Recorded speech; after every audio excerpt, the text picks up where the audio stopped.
Hello નમસ્કાર વિદ્યાર્થી મિત્રો, દરેકનું હાર્દિક સ્વાગત છે મિત્રો. વિજ્ઞાન અને ટેકનોલોજી તમારે ધોરણ 7 ની અંદર પાઠ નંબર છે 3. તો મિત્રો સૌથી સંપૂર્ણ સોલ્યુશન આ વિડીયોમાં જોવાના છીએ. તે પહેલા આ ચેનલમાં નવા છો તો મિત્રો ચેનલને ફટાફટ સબસ્ક્રાઇબ કરી તમારા તમામ મિત્રોને આ વિડીયો શેર કરી લેશો. અહીં તમને તમામ વિષયના સૌથી સોલ્યુશન સાથે મળી જશે. તો મિત્રો શરૂ કરીએ છીએ. આ સૌથી તમારે સૌથી નોટબુકની અંદર લખી લેવાનું રહેશે.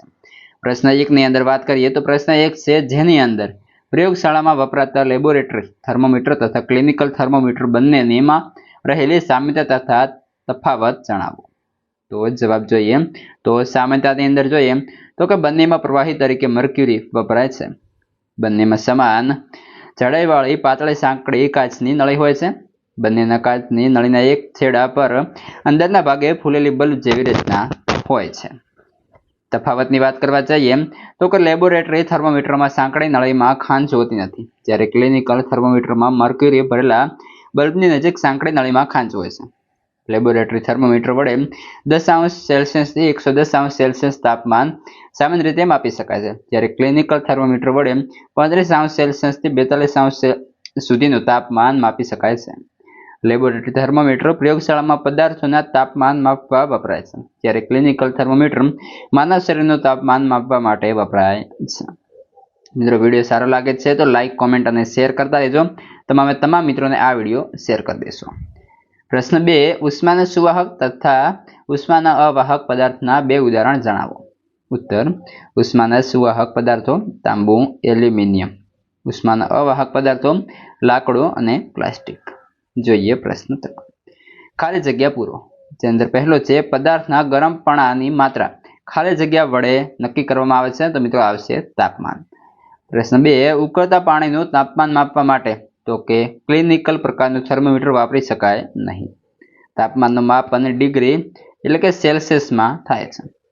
4, ઉષ્માના પ્રસરણની ઉષ્મીય વિકિરણની પ્રક્રિયામાં માધ્યમની જરૂર નથી. 5, ગરમ દૂધના ગ્લાસમાં સ્ટીલની ચમચી રહેલી હોય તો તેમાં ઉષ્મા વહન પ્રક્રિયા દ્વારા ઉષ્મા ચમચીના બીજા છેડા પર પહોંચે છે. 6, ખાલી જગ્યાની અંદર આવશે ઘેરા રંગના કપડાં હળવા રંગના કપડાં કરતાં વધુ ઉષ્માનું શોષણ કરે છે. પ્રશ્ન 4, જેની અંદર મિત્રો આપણે જોડવાના રહેશે. જેની અંદર પહેલું છે, ભૂમિય પવનો વહે છે તો આવશે ડી. તો તેની અંદર આપણે એરોથી ડાયરેક્ટલી લખી લઈએ જેથી તમને સરળતા રહે. બીજું છે, દરિયાઈ પવનો વહે છે તો આવશે સી એટલે કે દિવસ દરમિયાન. 3, ઘેરા રંગના વસ્ત્રો પસંદગી પામે છે તો તેની અંદર આવશે શિયાળાની અંદર.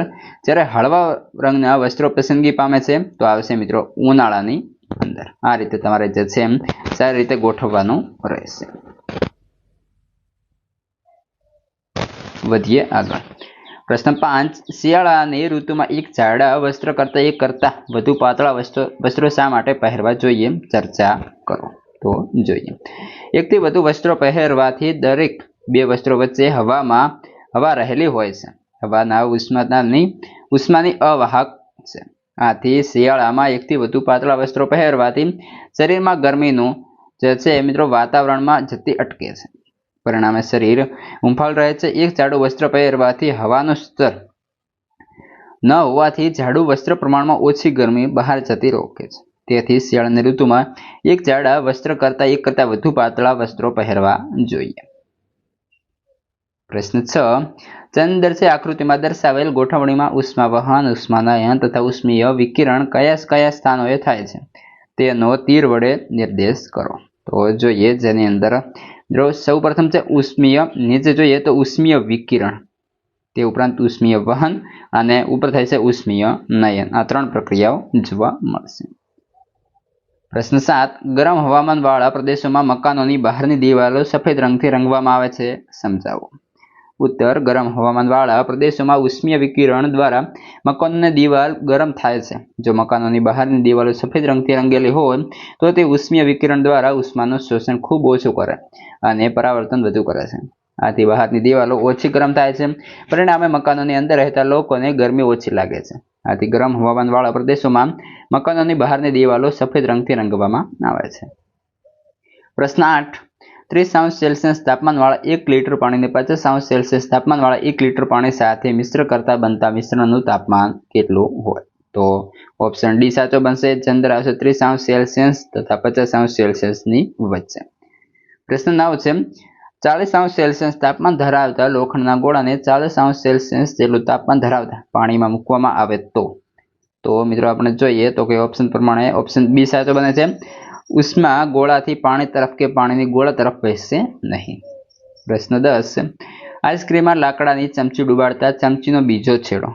તો ઓપ્શન ડી છેડો પડતો નથી.